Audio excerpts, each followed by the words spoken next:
नमस्कार, मैं श्वेता रामटेके शासकीय उच्चतर माध्यमिक शाला सोमनी से। कल मैंने आदिकाल को परिभाषित किया था, आदिकाल की विशेषताएं बताई थी।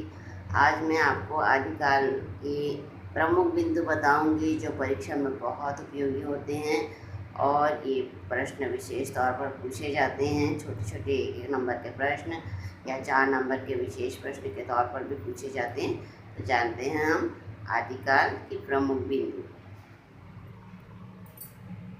ये आदिकाल के प्रमुख बिंदु, जिसमें प्रमुख रूप से पहला है नाथ साहित्य, सिद्ध साहित्य, जैन साहित्य, रासो साहित्य और चारणी साहित्य।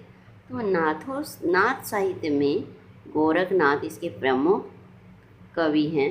सिद्ध साहित्य में सरपा, शबरपा और लुइपा प्रमुख कवि हैं इसमें। जैन साहित्य में स्वयंभू के पायुचर्यु बहुत प्रसिद्ध रचना है, जो कि एक राम कथा है। रासो साहित्य का वर्णन इसमें बताया गया है रासो काल के कारण। तो चंद्रबरदाई की पृथ्वीराज रासो इसकी प्रमुख रचना है और खुमान रासो लिखा है दलपति विजय ने।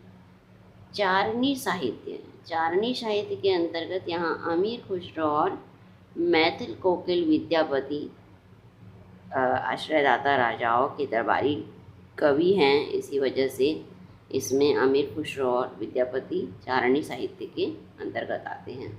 भाषा हम देख लें कि भाषा क्या थी आदिकाल में।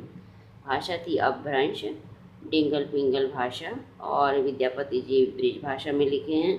अमीर खुसरो की पहेलियाँ भी ब्रिज भाषा में लिखी गई हैं। प्रमुख रचनाएं जो परीक्षा में उपयोगी होती हैं, पृथ्वीराज रासो पृथ्वीराज चौहान के जीवन गाथा पर आधारित चंद्रबरदाई की रचना, बिसल देव रासो नरपति नाल की रचना, स्वयंभू द्वारा पाउनचर्यु प्रमुख रचना, अब्दुल रहमान की संदेश राशक। प्रश्न आता है संदेश राशक किसने लिखा है, तो अब्दुल रहमान जी ने लिखा है। विद्यापति की पदावली बहुत प्रसिद्ध है। अमीर खुसरो की पहेलियाँ बहुत प्रसिद्ध है, मुकरियाँ बहुत प्रसिद्ध हैं, जिसमें अमीर खुसरो की बहुत अच्छी रचना हम पढ़ते हैं कि खीर पकाई जतन से, चरखा दिया चला, आ गया कुत्ता खा गया, तू बैठी ढोल बजा। तो नमस्कार, अब समाप्त करती हूँ। धन्यवाद।